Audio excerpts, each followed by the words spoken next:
Welcome to today's IVG Market Blast. I'm Brad Alexander, and today we'll take a look at Forex trading on Aussie Kiwi, WTI, and Brent crude oil. Just a reminder that these videos are only an observation of current market conditions, and these are not to be considered as trading advice.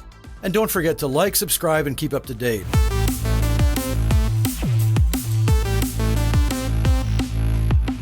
Over the weekend, the markets caught wind of a possible truce talks or peace talks over the Iran war, and price action on WTI opened lower with the gap. If this were a traditional trade, we would call this a gap trading and assume that price would rise to fill the gap. However, during a geopolitical crisis like a war, technical analysis may not be so reliable.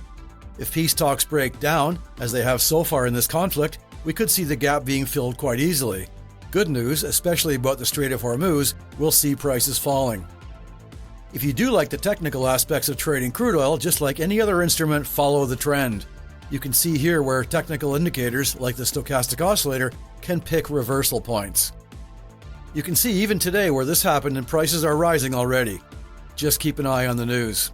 Of course, we're getting almost identical price action on Brent crude right now. The only difference now is that spread between WTI and Brent is at about $5, which is normal. Just earlier today, the spread was around $3, so there are opportunities to trade the volatility. Tomorrow we have a CPI announcement from the Reserve Bank of Australia, and analysts are predicting a fall in inflation. Then literally 1/2 hour later, we have an interest rate decision from the Reserve Bank of New Zealand. We may get a surprise here, as the New Zealand dollar is one of the weakest currencies.